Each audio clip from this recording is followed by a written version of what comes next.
welcome again. And let me invite you into my life.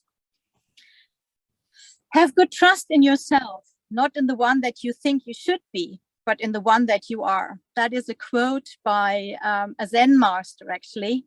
And I think it will guide us through my presentation. And I will remind you of this now and then. So the story begins. Like every good story, it starts with once upon a time. There was a little girl with curly hair and a curly mind, as her dad used to say, often. She was going through life, reading books, investigating mysteries, playing with dragons, and the desire to be creative.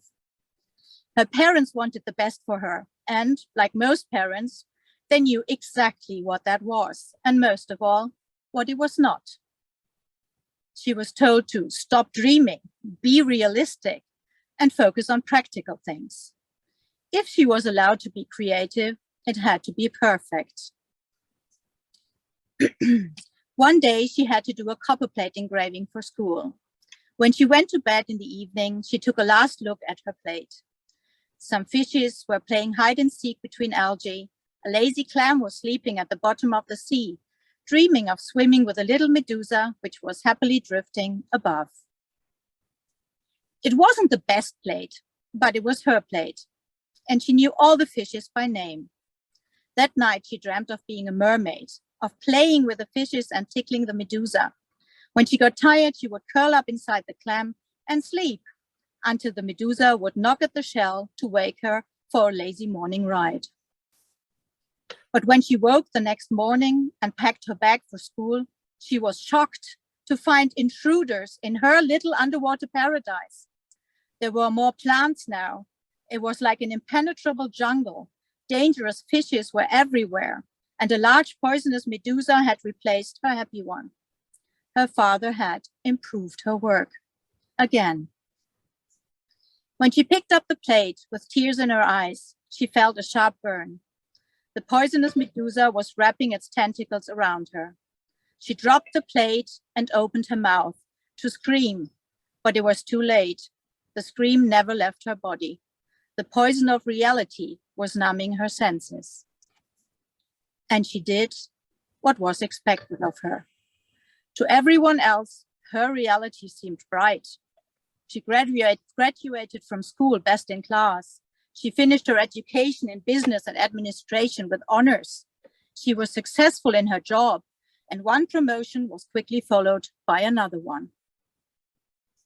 But inside, her soul was still calling for her dragons and longing for her paradise. Over the years, these calls began to create cracks in the empty shell that had become her life. And one day, she walked into the forest, scared of the darkness, until she awoke from reality. Now you think, oh, that was the end. No, but this is not the end. This was just the beginning. The broken pieces of her shell were lying on the ground around her. They were familiar, so she tried to put them on again. But after many failed attempts, she finally realized that they no longer fit. Her soul was naked. She looked around. The forest was gone, and instead, she stood in front of a large building. The sign above the entrance said, Unseen University, Library. There were a book and a pen on a table next to the door, and a large arrow pointed at the words, You enter at your own peril. Please confirm here. And of course, being a good German, I signed. And as soon as she had signed, the words, Nunc id vides, nunc ne vides, appeared on the door, and it opened. She had had Latin at school, so she loosely translated it to, Now you see it, now you don't, and hurried through the door as her soul was getting cold. Orc, a voice said. She was not surprised to see an orangutan.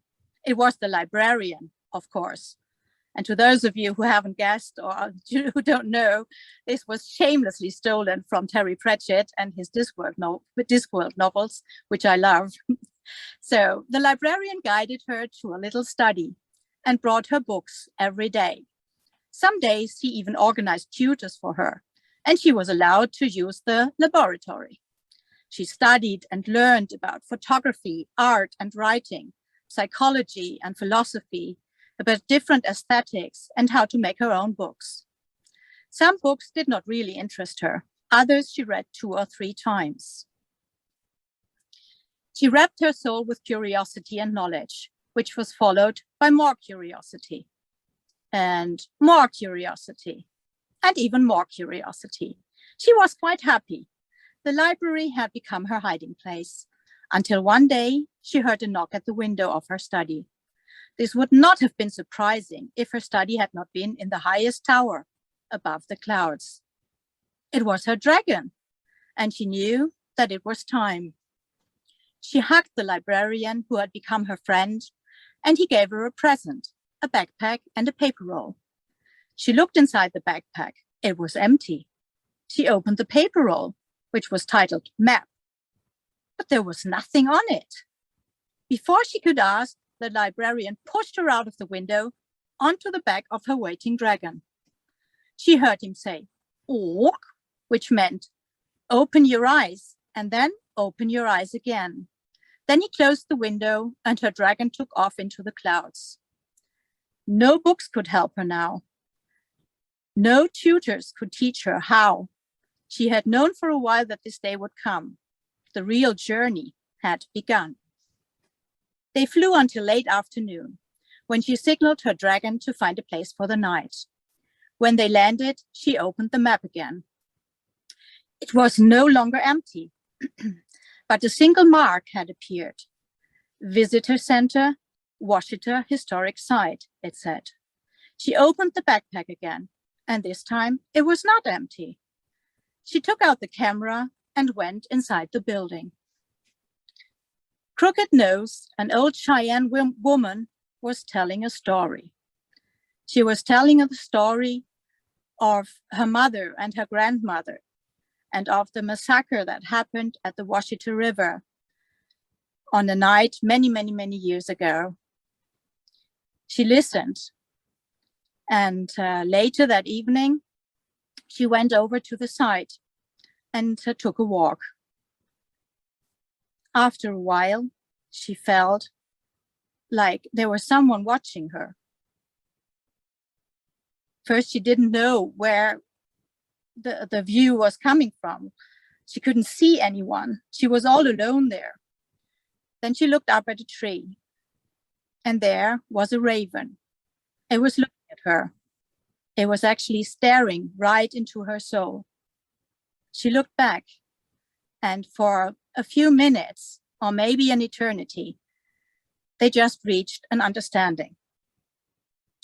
When the raven flew off, she took her camera and she took her first real image. The first image that started many images to come. It was the first story that you managed to put into an image that is probably not the best image. Like, it wasn't the best copper plate she did, but it was her first image. It was her first story. It wasn't just another image of a place she had seen or visited, a snapshot of her family. It was the first story. From there on, she moved on. She had read that you were expected to plan your images, but whenever she tried, she failed, which more than once turned out to be for the best. This, for example, is an image, and I like to switch now between the story and my own experience. So you will see me or hear me switching between the she version, which is the story, and between my own experience. So this is an image that I created one morning.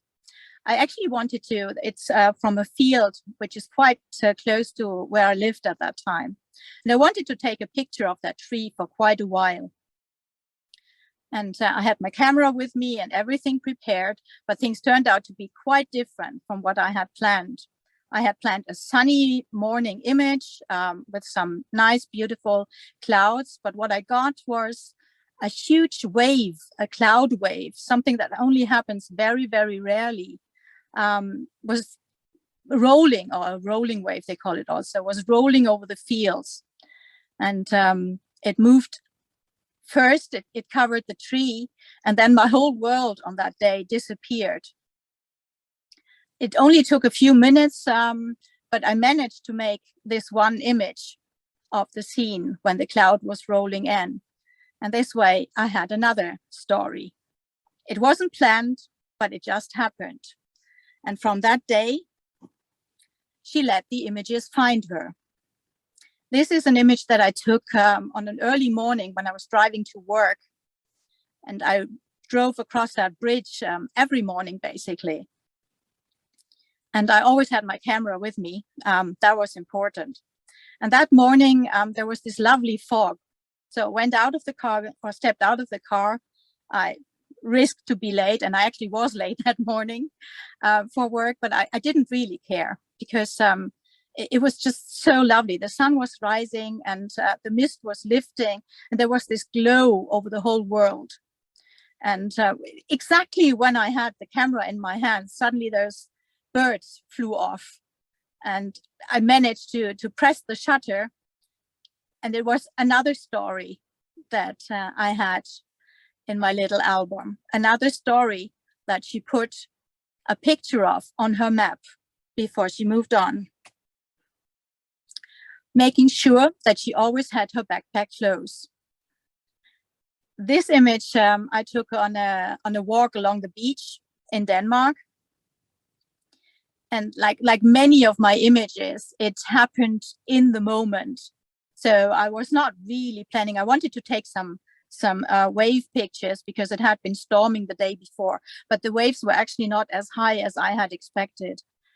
So I was just walking, and yeah, maybe even a bit disappointed, if I remember correctly, that I didn't get the high waves that I wanted. But then there was this group of birds appearing, and I managed to take this one shot. And when you, I guess, since some of you probably saw the title, Where is Number 13? You probably started counting already. And yes, it's only 12 birds. And they fly in groups of first 5, then 4, then 3. And these are the moments that I like to capture, the stories that are told. So are they now looking for number 13? Is number 13 somewhere? Did they lost number 13? Is number 13 maybe already ahead? So I like to have something in my images. And we get to the stories later, to the longer stories. At that point in time, what I took mainly images of were single. I mainly took single images that told a story in itself. She and her dragon went on long walks. This was a walk that I took in Norway. I was I stayed there for 3 months, about 3 months, some years ago at a lighthouse. And I walked basically every day. And every day I had my camera with me, and I was just looking through the viewfinder and looking for things that I could take photos of.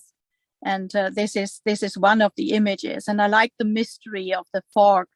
It was really foggy that morning. The whole walk, I climbed up the mountains, and it was really beautiful because I couldn't really see. There was just the light in the distance. She learned that she loved fog because it helped her to create a calmness in her images and a calmness for herself. This was from the same walk. When I reached the top of this little area, there was a large lake, and I liked how the road. There's basically a road along the shore of that lake. How it disappeared into nothingness. She had also read that you should visualize your photos and paintings, but she could not. So she experimented. This is a photo I took in Italy, the Italian coast, in I think it was Vernazza. And I mean it when I say I can't visualize. I'm actually, there is something that they found out, that there are people that cannot visualize, and I'm one of them. So when I close my eyes, there is nothing. Literally, there is nothing. I don't see anything. I can look at a person, then close my eyes, and I cannot recall that person's face. I remember the person when I meet them later again, but I cannot visualize anything. So I also cannot visualize how an image will be. So for me, it's important that I have images that remind me of places, of times that I spent there, of atmospheres especially. And this was one image that I created on an evening. I was there with my sister for vacation, and it's very difficult to see, but there is actually on the dark, on the middle stone, the middle cliff, there is actually one seagull sitting absolutely still during the long exposure.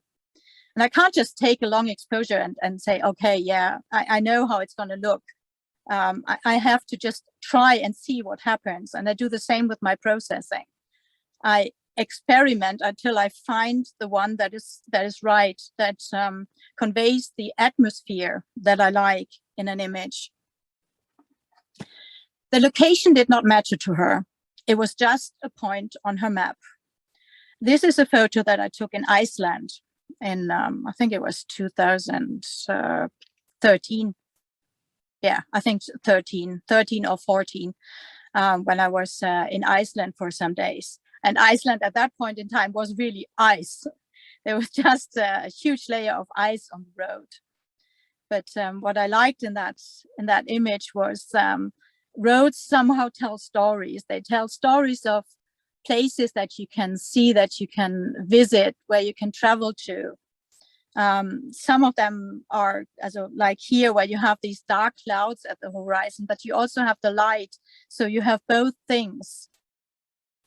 There is a mystery in this.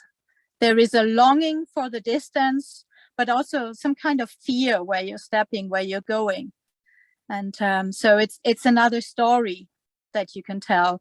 You can basically, in your dreams, walk along that road. And I can, even nowadays, when I look at it, I get the feeling of the cold and of the coming storm when I look at this. She found out that every time she visited the same place, it was still different.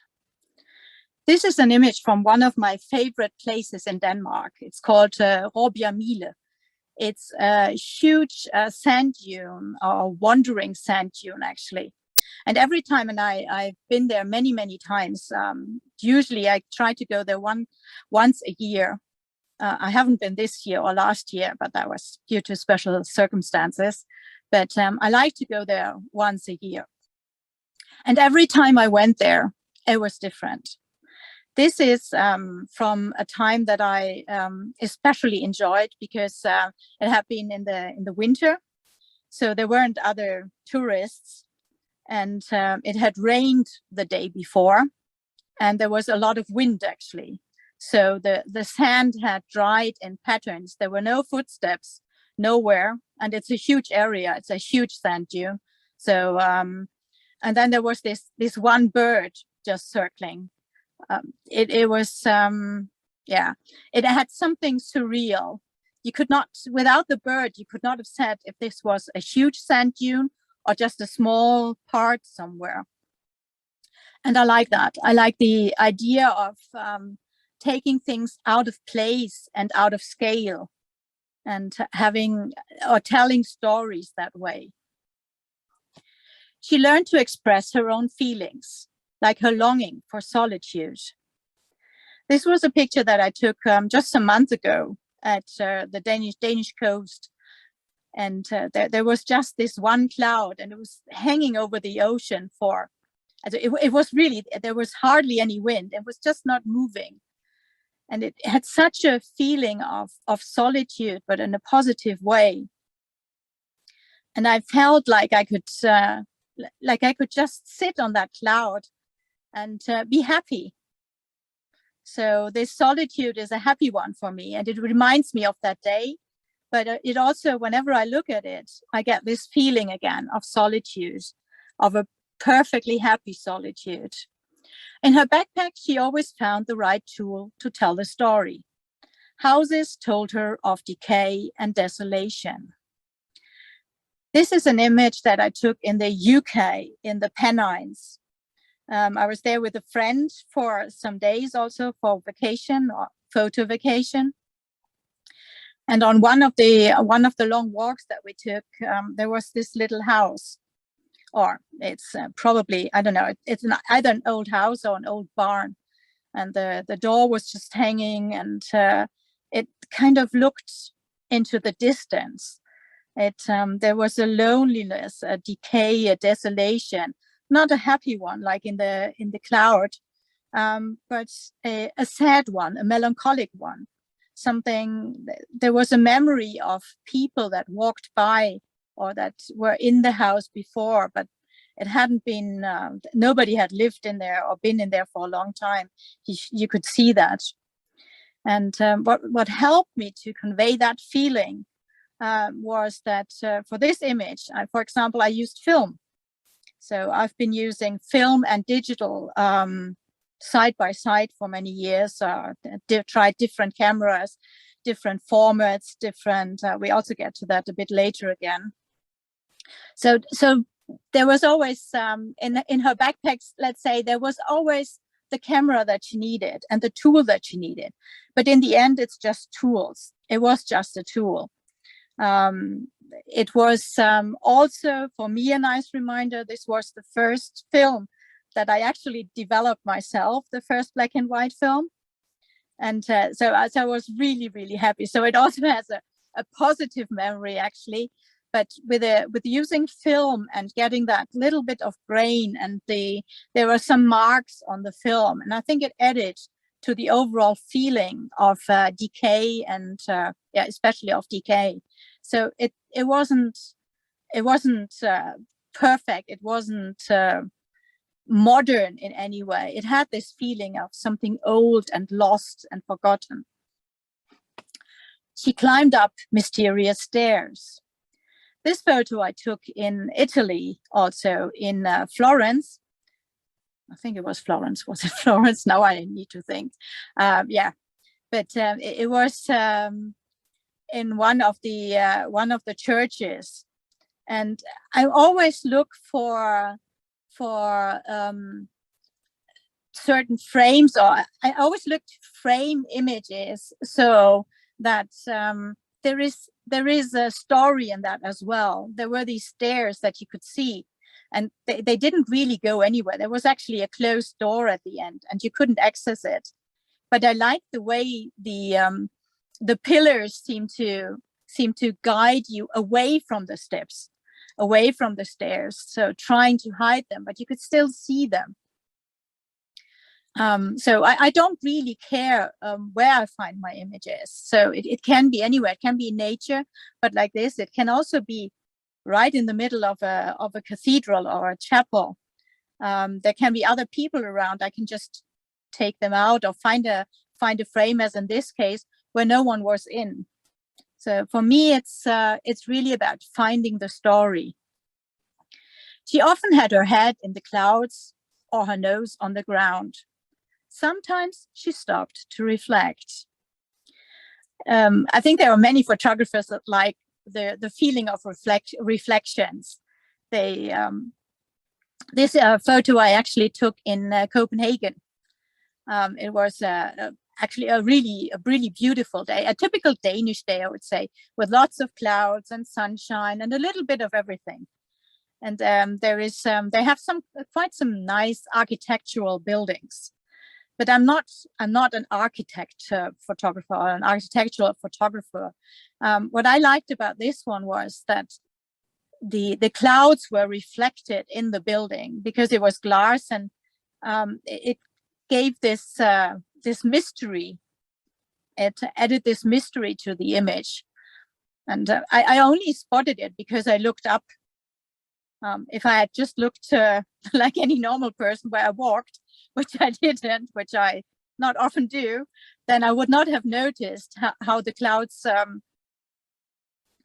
were reflected in the building, and the two windows were like eyes that were looking out of the building. So as I said, I don't really care where I find images. Like these ones are examples now of images that I took in a city. When I reflect, or when she reflected, she also sometimes took out the pencil of her sorry. She sometimes also took out a pencil and she started to write. Words came to her like little poets, like haiku poems, basically. Or this is actually a longer version. So deep the water of the pond reflects my thoughts. I contemplate to jump or not. That was the first time when I started to introduce poetry or words together with images, and find images and words that work together, that together became more than just the image or just the words, something that complemented each other, something that, yeah, as I said, became more out of two parts than just the single or the individual parts. When she needed space for her dreams and thoughts and creativity to grow, she either found places. There is one concept that I like to have in many of my images, or you find it also in many of my images, and that is the Japanese concept of ma. Ma is a concept of, there is no real translation. It is often translated as space, but it's not really just space. It's not just they say it's a space between two objects, but it's also the space between time, between activities, between the space that you need in your head, the space that you need to give yourself to grow, to dream, to think, to just let your creativity grow. And sometimes I find that this ma in places like this one is from a lake in Denmark, Skanderborgsø. And it was a very foggy morning, so it actually looked like this. There is no, I don't really use a lot of, so I actually don't use Photoshop at all. I use Lightroom to process my images. And most of the images, there is not a lot of processing. They might look processed, but they are not. I like that it's simple and easy. I like to rather spend the time to create the image in the camera, and then later don't spend too much time on processing it on the computer. Or she created her own space. This is a picture that I took also in Denmark, at the west coast of Denmark. And it's, as you can see, a long exposure. It was actually a really dreary morning. There wasn't really a lot going on. The weather was gray, and it was not really, from looking at the weather, it was not really nice, but it was a really nice morning for just thinking, just giving my head some rest. And this photo actually is a perfect, not only the perfect way to show how I felt that morning, but it's also a perfect reminder of that morning for me. So when I need that calmness, that space, then I like to look at photos like this and not remember the location really where I took it, but the feeling that I had, this feeling of something endless. It also shows that I often get inspired by painters. So when you've seen, of course, pictures from or paintings from Rothko, you will see that there is, of course, a resemblance. There is always an inspiration for me in paintings or from paintings, or not always, but often. She talked and danced with ants. Those of you, and I hope that's many, who have read Lord of the Rings and The Hobbit, they will know what ants are. It's the tree herds. And trees, for me, they all all tell a story. They are some of the best storytellers. Each tree is different. Each tree has a different story. And it's about finding those stories in the trees. What I loved in this image, it was actually also taken, I think it was taken in the Lake District in the UK. And I loved the way you could see those little shapes emerging. It was really like a dance. You had this one in the front, and then you had the other one just like shadows in the back, and there was dancing going on. And you see actually you see some thorns on that twig that reaches out. So it kept the other ones at a distance. Most of these images, because I can't visualize, I usually run around with a camera and with a camera in front of my face, and I look through the camera to find the images, to see how it looks, to see how much separation I get between foreground and background, to really convey that sense of distance in this instance. The shapes in the background that are not clear. You can't really see what it is. You can just see that somehow they seem to be moving. Or other mysterious creatures. That's another photo from that sand dune where we were earlier, the Råbjergmile in Denmark. And it was actually it was not at the same, during the same visit, but another time. And that time it was quite funny because it was also after rain. And you had all those creatures emerging from the sand where the sand had already dried and blown away some of the structures, and some areas where it was wetter, and you had suddenly these creatures emerging. So I spent hours that day crawling around in the sand and looking for sand creatures. I had so much fun. It was it was just wonderful. I was not alone that day. I was actually with my sister. We went on a lot of photo trips together. This was one of them.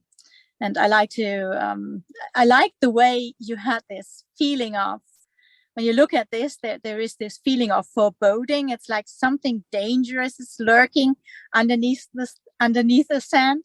You can see a face and in the distance at the end, and then the shape of the back and that little animal-like creature running on top. And so it's images where the story emerges from the image in a way. They're just regular images. So also this one, not a lot has been done. There hasn't been a lot of processing, just some level adjustments probably, if I remember correctly, and then black and white conversion. In this case, it was a digital image. So it's about finding those stories in places where you usually wouldn't look. And from this image, for example, you also can't tell if it's just tiny or if it's a huge sand dune. It's actually a very tiny one.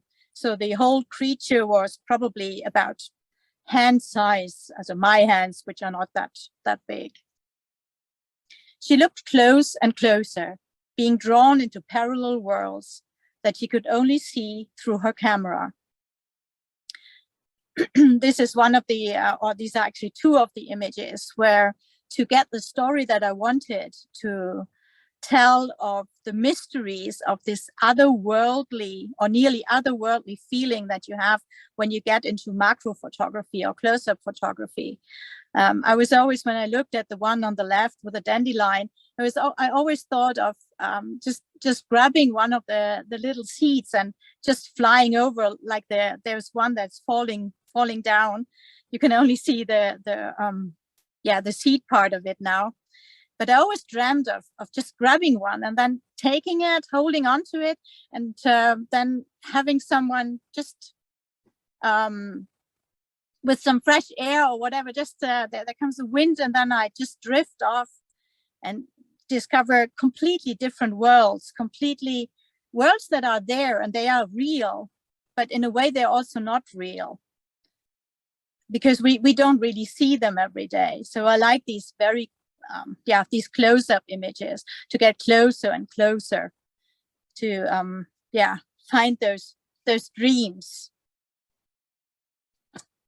It took her a long time to realize that the map the librarian had given her had no boundaries. The only boundaries were the ones she was setting for herself. But to stop was easier said than done. It seemed a nearly insurmountable task. Like those mountains that I painted, these were some of my first images that I actually painted. And we get to that mountain in just a bit. I like to, I'll talk about that when we get to it. These are images that I took when I was in Norway just a few weeks ago, or months, I should say now. And I just, I took a very long lens and just focused on the insurmountable parts, on the parts that looked from a distance like you could never get up there. You could never cross them. They looked unreal in a way, very not inviting. And you had this feeling that there is no way you can get up there. There's no way you can cross it. But when you look closely, then you could actually see some small parts, or some, not paths really, but areas where say, maybe I could go there. If I just get a little closer. She had to cross the mountains. And you probably all know these mountains, and at least I know I do. The you must or you must not mountain, the you should or you should not mountain, and the you cannot mountain. The you must or you must not mountain is the one that like your parents told you, or like in my case, when I was told things, you must not be imperfect, or a painting or whatever you do must not be imperfect. It must be perfect. And that voice, it has to be this way, or it must not be that way. It's very difficult to get rid of. And it took me a very long time. And sometimes I still have those voices in my head that tell me, you must not do this, or you must do this. Then there is the you should or you should not mountain. That's the mountain with all the tips that you get from all the books that you study, that you read, from the courses that we go to learn, from my time or from her time in the library of the Unseen University. It's the things that you read where I say, okay, you should not do something this way or that way, or you should, when you are a photographer, then you should find your style, or you should focus on only black and white or color, or you should do landscape, or you should not mix anything. So it's well-meant advice, but sometimes it's just another mountain. Sometimes it keeps you, or at least it kept me from doing what I really wanted to do. For a long time, I thought that I could not, I had to choose in a way. I had to choose to do either photography or painting or writing. It was something that you always say, yeah, but you should focus on one thing. But for me, it didn't work. It never worked. So you should or you should not mountain. And we all have different ones. Each one of us, or if you have one, maybe you're lucky and you don't have you have one of those mountains and you're already free. I wasn't, and I still am not. So I'm still on that journey. And the last one, that's a really tricky one. That's the you cannot. That's what the mountain of, that's the things we tell ourselves. I've told myself for many years that you cannot paint. So I never tried it. I believed it. I believed that I could not paint, or you cannot write. So I never dared to really try and write my own poem. I never dared to just pick up color and a brush and start to paint. It took me a lot of courage, a lot of, convincing myself that I should actually just give it a try, that it didn't matter if it worked out or if anyone liked it, as long as I enjoyed doing it. So this you cannot mountain, that was a huge one. She had read many articles on Japanese aesthetics like wabi and zabi, but she could still hear her father's voice. that's what I talked about earlier, or just now, about the you must not. Until one day, a bee asked her to take a photo while she was collecting honey. Oh, she, the bee. And if you look very closely, there is actually a bee on that flower. It's your task to find it. But this is an image that helped me to cross the you must not mountain. And it's actually a nice story. It was taken in my garden where I lived at that time. It's not, it's just a few years ago. And it was taken on with a 4x5 camera and film. So I had the film holder in the camera. It was a new camera. It was the first time I tried it. And I had these nice, lovely allium flowers in the garden. And I just wanted to try and take a photo. And then there was this bee, and it was just perfect. So I took the photo. I took the film. I had a little dark room at that time. I went in and I developed the film. And I was so disappointed when I took it out, when I saw that there were light leaks. And they were kind of, yeah, you can see them. They're obvious. These are light leaks. These are a mistake.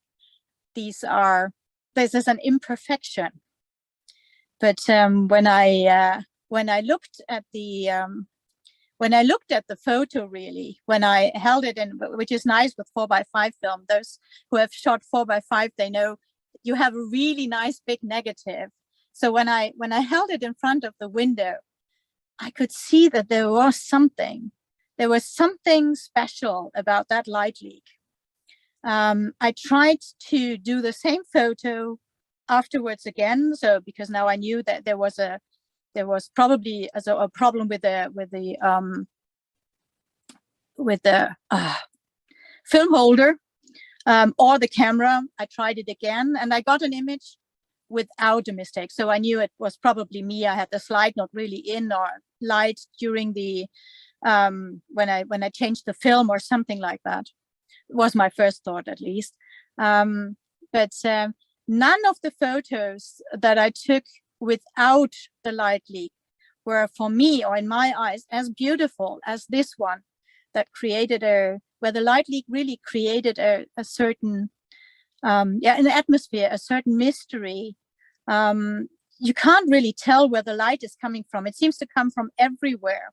And still the flower itself, the allium in the middle, was in focus, and you can see the bee when you have I've actually printed this one in 1 meter 40, I think it was, or 1 meter 40 or 1 meter 50, large, so on the longest side. And you could see the bee. It was really, really incredible. So that day I learned that imperfection can actually be exactly what an image needs. And I created a few more pictures afterwards using the same film holder. So I found out later it was actually the film holder. And I used specifically that film holder. It wasn't closing correctly. And I created more pictures just because I liked the way it looked. And another thing happened also as a result from that image.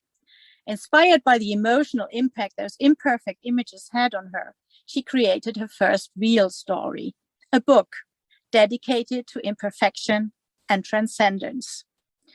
This was the first real project that I did. The first, where the idea was there before the images. This is these 3 images. They were actually just representative of the whole set, or the whole series of images. All of these images were taken with 1 roll of film. It was, and the goal was to create as much imperfection as possible. So I actually used expired film. I used a Hasselblad flex body, if I'm not completely mistaken. And so you have the possibilities for some adjustments, focal plane adjustments, so tilting and a bit of swing depending on how you hold the camera. I did this handheld, so there was also the opportunity for camera shake. It was the first expired film, or color slide film in this case, it's Ektachrome, that I developed in my darkroom without the, I didn't have a processing machine or anything, no Jobo or whatever. So I did it by hand. So I measured the temperatures. Those of you who have processed film or developed slide film, they know that you have to have the temperatures right and everything. So there was that. And then, of course, what happened in addition, it didn't really matter anymore, but I had, like, the image in the middle is actually a double exposure, and it was not an intentional one. It was an accident.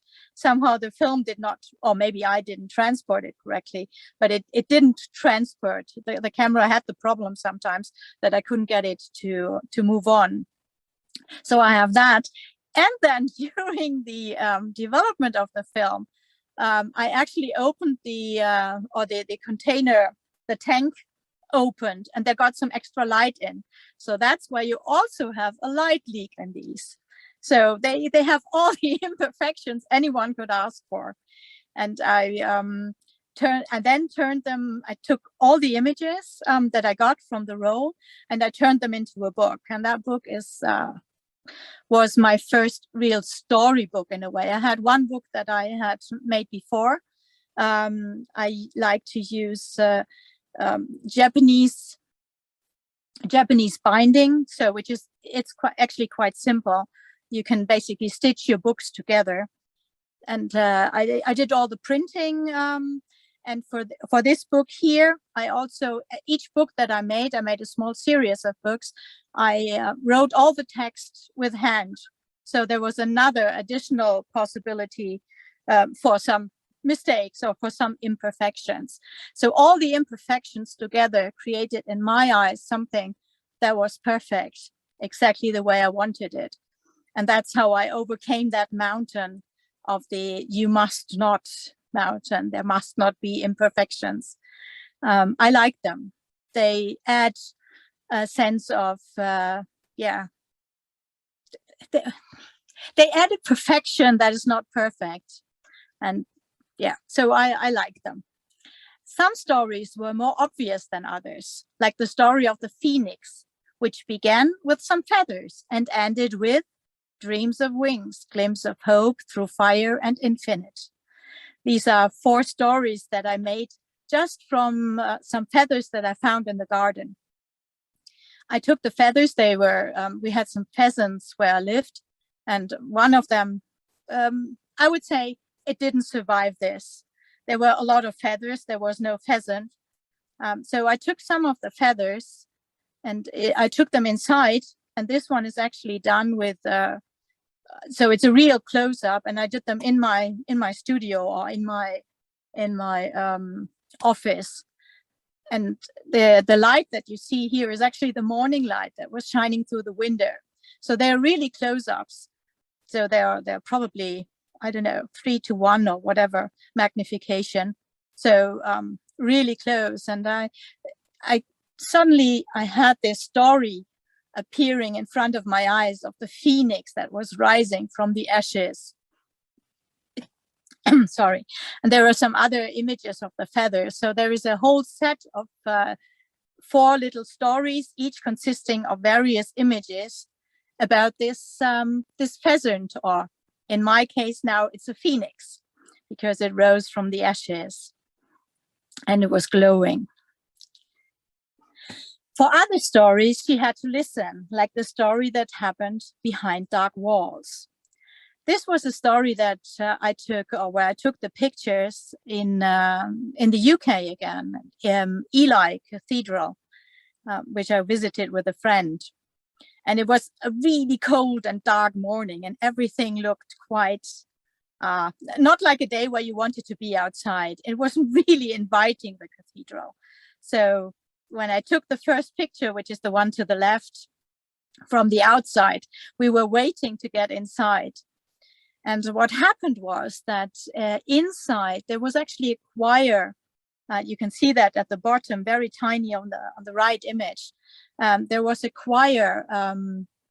They were just doing their preparations for the mass later, and the whole music of that choir filled the cathedral. And I tried. There is a set of images also between those two, where you can see first the dark walls, and then it changes to the inside, and you get more of this warmth, of the warm glow. What I wanted to convey was that sound of the music filling the whole cathedral. And I did this once through, one way to do it was through the processing of the images, so to add some warmth. And the other was I used some tilt, or some tilt is good, some extreme tilt to create that the walls basically disappeared into nothingness. The focal plane is completely, is nearly parallel to the ground. So you have the choir at the end, and then everything else falls out of focus. And it really, when I look at it, I can hear the music. I can hear how it fills the whole cathedral and turns it from this dreary, dark place into a warm, inviting one. Some stories found her, like Where Shadows Walk. This is a story,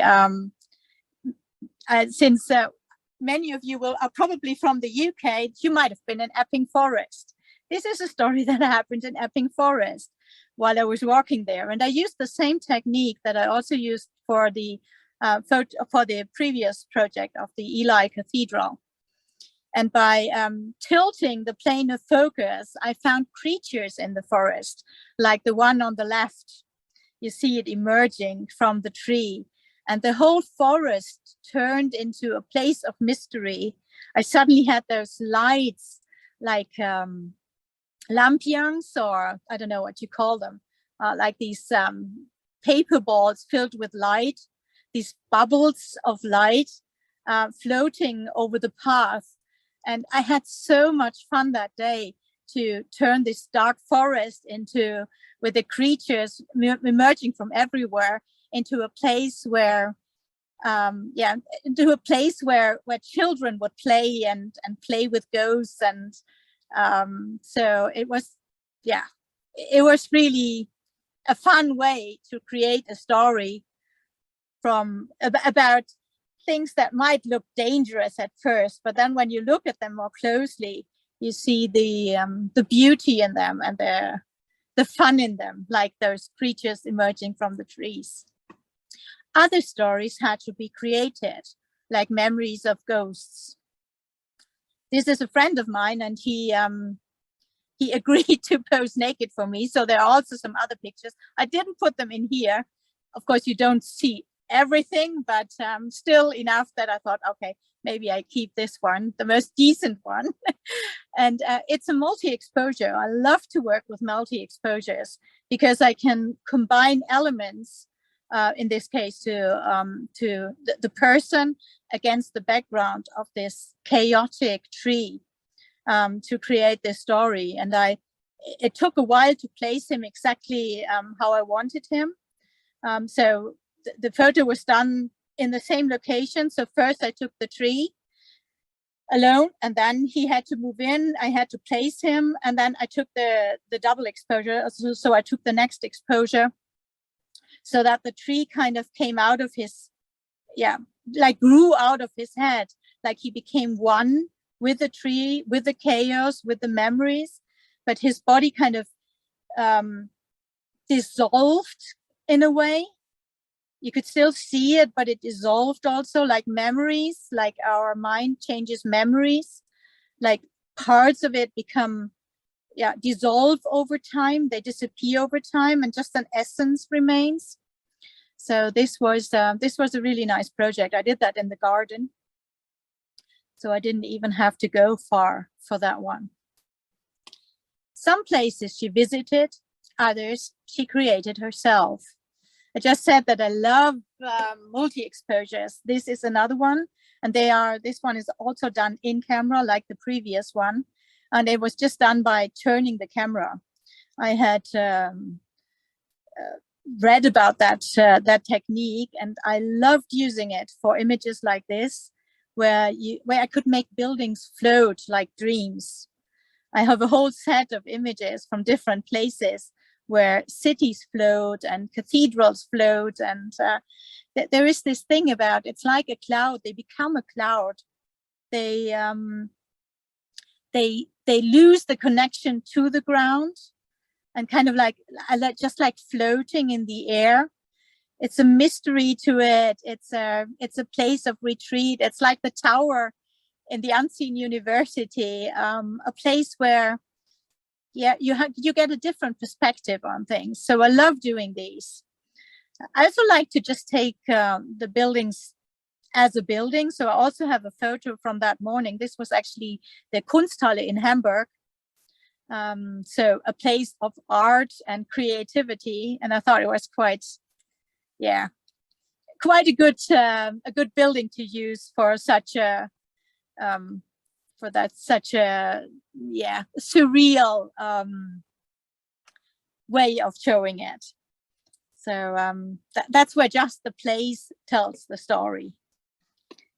Whichever way she liked, with paint, words, her camera, or a combination of any or all of them. This is one of my paintings that I just did with my fingers. So there was no brush, no nothing. It's one of them that I call mindscapes or soulscapes. It's just the feeling, to put the feeling into color and with my fingers. So a certain sensual element to it. I also use words then combined with images, a glimpse, a sigh, a gentle touch of distant shores. I feel inside my wanderlust. This was an image that I created also on my trip to Norway. And as you can see, it's also done with tilting the camera to a certain extent. So I get a feeling of distance, of which is reflected also in the words, the gentle touch of distant shores.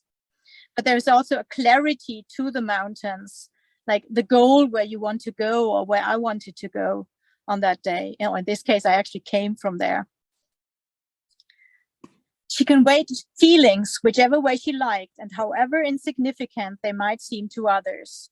This image is actually titled Insignificant. When you look very closely, you can see two very, very, very tiny ships. One has lights on underneath that huge cloud. And there was this juxtaposition of the sky with a huge light where the clouds had opened. There was the setting light in the evening. It was taken on the Lofoten in Norway.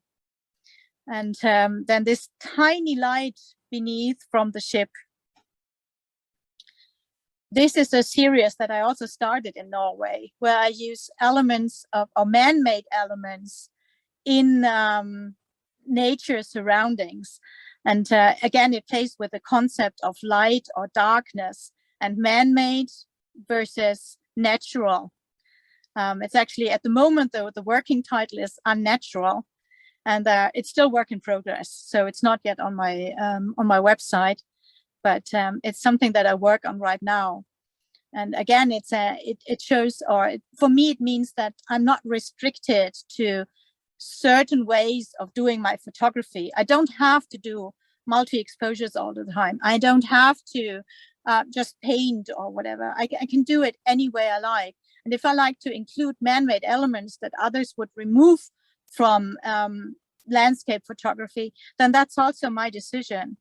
It's what I want to do. It's the feeling, it's the story that I want to tell. In this case, kind of like a surreal or Orwell type thing. So a little bit futuristic, science fiction, but also the contrast, as I said, between man-made light against natural light. This is an example for a feeling of tenderness, of touch that I, on the left side, of course, you can see, which I expressed in a painting, and on the right side, the hands of a friend that I just the hands itself. It's kind of like the same gesture you have on both, And I like both ways. They still feel different. And I like to use any of that to express what I would like to convey. The only thing she had to do was to be herself and to create her own map. Oh, and by the way, it helps to keep your dragon by your side.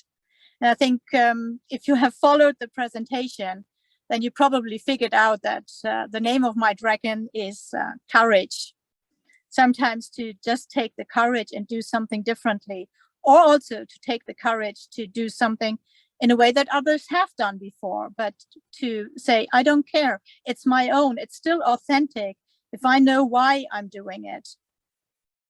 And this is this image is from another project that I'm working on, and there's not that many images yet. It's a combination of my paintings and my photography, in this case, self-image. And it's another thing that I'm exploring at the moment, another option, another possibility, another tool in my belt to share stories with you, or in the end, kind of like write my own story. Thank you for listening. And I think I managed quite nicely, just 5 minutes over time. Then I think I close that and get back to the presentation, or to the Zoom meeting. That's lovely. Thank you so much, Isabel. What I'd like to do is hand over to Steve, who'll start asking some of the questions, and then we'll lead a thanks. See if I can get my picture up again. Yeah, so that people can see when you're answering. So a couple of questions came in. Malcolm had asked, you made the point that a painter starts with a blank canvas and then fills it in, whereas a photographer starts off with a complete canvas and then eliminates. Yeah, so when you're going from one to the other, can you easily change from one to the other? Does your mind allow you to go in both directions? And if you do the photography part, do you then remove things digitally? And you said you didn't do Photoshop, but you can remove things on Lightroom. So I think his question is two parts. Can you do? Obviously you do. Yes. And do you take much away when you're finished? Yes, it is actually quite easy for me to change from one to the other, because usually it's the story that tells me how it wants to be. It sounds weird, but it's a story that tells me how it wants to be told. So either in a painting or in a photograph. So, but I have locations where I did both, just next to each other. I was a few months ago, I was painting on the beach, and I was painting, and then right after I took some photos, some close-ups. So it's not difficult to change. Do I change my images? Do I remove things? No, I don't. I remove spots, and maybe there might have been, you might find 1 or 2 images where I removed a bird or something.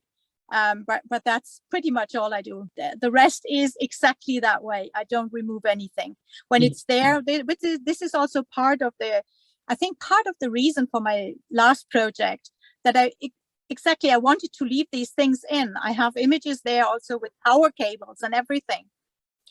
Because if they are there, they are there. They're part of the story for me. So I don't remove them. So you didn't remove bird number 13 then, no? No, it actually wasn't there. And then Lucy was asking the technique of doing the double exposure where you flick. Is that on your 5x4 or is that on a digital camera? So she's asking for a bit more detail on that one. Yes, that was actually there are different cameras, but the one that I showed here, that was done with a Hasselblad, and with a Hasselblad film camera. I never had a Hasselblad digital. I had a digital back for that. So it was done with a Hasselblad film camera and a digital back. And the fun part about this is that if you're familiar with the Hasselblad film cameras, you know that you have to look inside, also down on there. So I actually took the camera first this way, and then I turned it around, not knowing what kind of image I would get, just roughly trying to look into the viewfinder from below, then to align it, and took the image. So They are really done in camera, and they are done by turning the whole camera upside down. I can not recommend to do it with a Hasselblad film camera. I would recommend to do it with a film camera, or with a camera that has a viewfinder in a better location. But it works. It was the one that I had. Yeah. And that's the important thing, is they make it work after. I suppose you could do it afterwards in Lightroom and Photoshop. You could double expose like that. So yeah, but it's not the same. In this case, I also like the imperfections. When you do it digitally, I find you always adjust it already, that it's either perfect or this is just it. It's how it happened, and I like that. There's a wee theme there, isn't it? The imperfections of perfection and the perfection of imperfections. Yes, exactly. What else was there? Tilting the camera. So obviously you're using a 5 before a plate camera. So the tilt, somebody was asking about, because you do get a super shallow depth of focus on them. So what kind of tilt camera are you using? What kind of land camera are you using for that? I actually, for the last ones, like the one from the mountain, I used Fuji GFX. Okay. And I did not use any tilt lens or whatsoever, but it's done freelancing. So I had the camera in one hand and I held the lens in the other one and moved it freely in front of the camera. So you have to be able, it was a risk. I got some spots on my sensor, which I removed afterwards. So it's clean again. But yeah, what I have available. So it's easier with a 4x5. It was also easy with a Hasselblad flex body, because it has the tilt function, those who are familiar with a flex body. But now I don't have any of them. So I just use what I have, which is my hands and freelancing. Or I have a piece of rubber in between the lens and the camera. But it's freely movable in front. And you have a dragon named Courage for taking your lens off your yes. So exactly. It's only a £5,000 sensor after all. Who cares about that? Who cares about that? You can clean it. Yeah, you can. Malcolm's also asking, you obviously find a lot of your inspiration through nature, but are any particular photographers or people who inspire you other than Terry Pratchett? Yeah, I think it's not that many photographers really that I still find I still, some of the old ones, so like Haas, for example, they are still inspirational. Also, of course, Michael Kenner. So they will always be an inspiration. But I think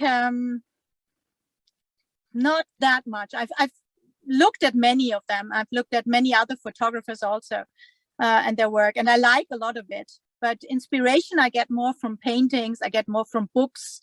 I get from life, from myself, from people, from whatever, but not that many photographers actually. Yeah, that's interesting. Yeah, it's interesting.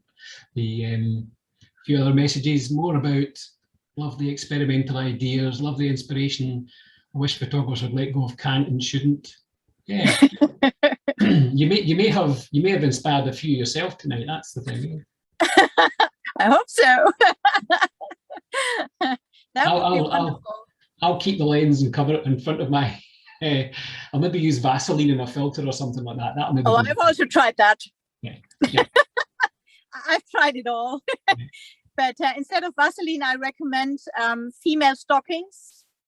They also give you that effect. Well, I'll believe you. It's probably equally bad you're into shop and asking for Vaseline or female stockings. If I went and asked for both. Yeah, then it gets tricky. You'd probably say, oh, you were on that photography talk the other night, weren't you?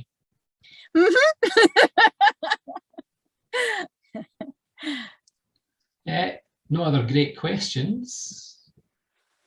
Lots of comments, people liking things, people saying it was inspirational, people loving the experimental. And I do think you have inspired a whole bunch of people tonight to get out there with their cameras and do. They remove all the lenses from their cameras and hold them. can also recommend just making your own lens. I've used glass for photography. So just putting some glass elements in front of other lenses. I reverse lenses in front. So there's lots of that going on. Yeah. Experimentation is the thing, isn't it? It's interesting you used the word "ma" at the start because I mean that concept comes across quite strongly in your work. There doesn't a little bit space and interval and solitude. Yes. And although they're empty, especially some of the other ones, although they're quite empty things, they're not as sad, are they? I mean, you sat and giggled all night, so you're not a sad person. No, definitely not. So all these images with nothing in them are actually quite happy and quite positive. Yeah, there is a difference between loneliness and solitude. Yeah, and there is. And you can be lonely in a crowd. And a lot of people nowadays exactly. That's one thing the pandemic's taught us, is that maybe that mental health is as important as anything else. And you can see where people would get a lot of freedom from some of the things, not just the photography, but your painting and your poetry, and that hopefully that kind of release will be quite useful to people all over the place. It's always about finding the things that you like doing. It doesn't matter if you can't do them well or whatever. You can always learn. Yeah. But if we do what we love, I think it comes through in our images, or in our words, in our poems, in whatever. It certainly comes through in your images, that's for sure. It certainly comes through in your images. Thank you.